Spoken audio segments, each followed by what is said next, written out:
A friend you can count on in Milwaukee. This is the TV6 News at 10. We have to stop the actual source of supply, and we try to go as high into the organization as we can. And TV6 News has learned that the Drug Enforcement Agency in Milwaukee is making a big dent in organized drug dealing in Milwaukee, making a record number of arrests in 1992. Drug agents describe it as the domino theory. Arrest a big-time drug dealer, and many street dealers will fall, too. Good evening. I'm Joyce Garbaciak. Vince Gibbens has the night off. The DEA wants you to know the war on drugs is far from over, but the agency is infiltrating enemy lines at a record rate. Mike Bartley has the story. A neighborhood grocery store becomes a front for big-time drug dealing. That's until undercover drug agents move in. They arrest this man, Kenneth Cross, who is now in federal prison for conspiring to move 80 kilos of cocaine. Federal agents confiscated Cross's 18 houses and 2 grocery stores. They arrested 16 other people suspected of peddling cocaine for Cross. Kenneth Cross is just one big-time drug dealer arrested in the past year. The leaders of the drug trade show up in many Milwaukee area neighborhoods. The Drug Enforcement Administration says it's been able to dismantle more big-time drug organizations than ever before. Since October of 1991, the local DEA arrested 143 people. That's a record. About 95% of them were from organizations that we dismantled, so we consider that very, very successful. Local DEA Chief Kelly Snyder says his organization and local vice squads have worked closely to shut down drug organizations, and they're seeing the success rate steadily increasing. It's not over by any stretch of the imagination, but when you dismantle an organization, then you stop the flow of drugs to the people that are buying it from the street level. The DEA confiscated $11 million worth of cocaine from local streets this year alone. Although Snyder believes the war on drugs is far from over, he's seeing proof more youngsters are becoming turned off by drugs. We are now seeing reduced usage of drugs and drug abuse in the elementary and high school levels.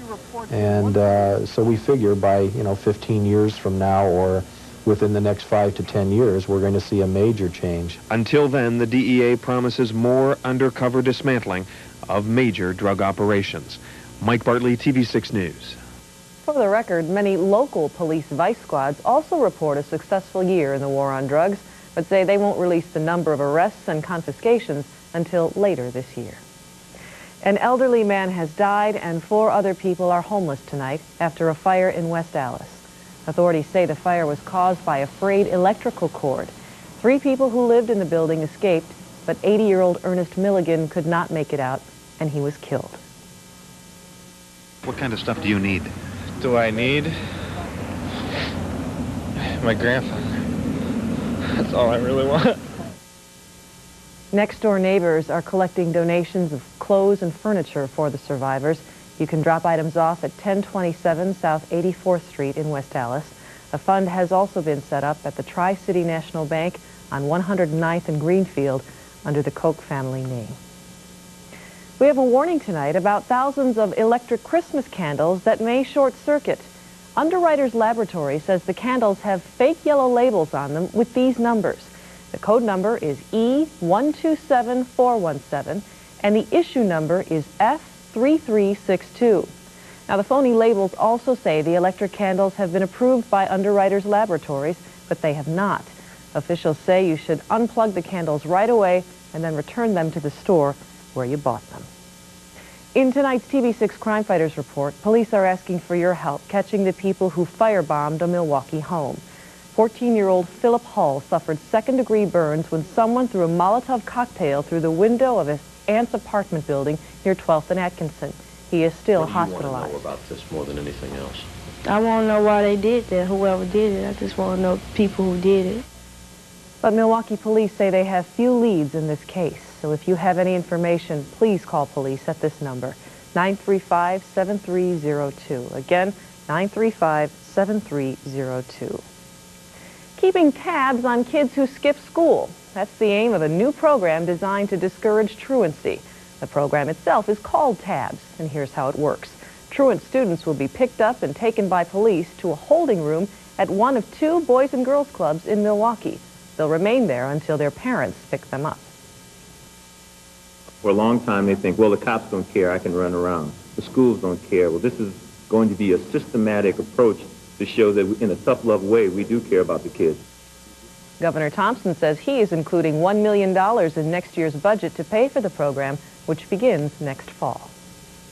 TV6 News has learned of shocking allegations tonight against a former Green Bay Packer. Our sports director, Tom Pippins, joins us now with the story. Tom? Joyce, thank you. A very disturbing story to report, but the latest we've learned is that Lewis Billups has been arrested in Florida on charges of sexual assault and extortion. Billups allegedly drugged a woman and had sex with her while a friend videotaped them. Authorities say Billups then tried to extort money from the woman in exchange for not showing the videotape to her husband and friends. Billups, a defensive back, was cut by the Packers this fall after playing in several preseason games. He also played for the Cincinnati Bengals, where he had some trouble with the law there. He was accused of sexual assault, although he denied it. Charges are pending in Ohio. Billups was arrested in his home near Orlando and is being held in the Seminole County Jail tonight without bail. He is expected to appear in court tomorrow, and Joyce, naturally, that's a story we'll follow and give the latest on as details become available. All right, Tom, we'll see you a little later. Sport. Thank you. 5 white police officers in Nashville, Tennessee, stand accused of beating a fellow officer, a black man, on undercover assignment. Officer Reggie Miller was working undercover Monday night when his pickup truck was stopped on this street for a traffic violation. That's when 5 white officers allegedly pulled him out of the vehicle and beat him. The officers are suspended tonight, and the head of Nashville's Black Officers Association says they ought to be fired because of this example of racism. We've got officers on the street who, when they see black people, black citizens, feel that they have a right to abuse them. That's the issue. The police chief says an investigation is underway, and he will recommend criminal prosecution of the officers if that turns out to be applicable. And 4 Detroit police officers accused of fatally beating a motorist earlier this fall have been fired.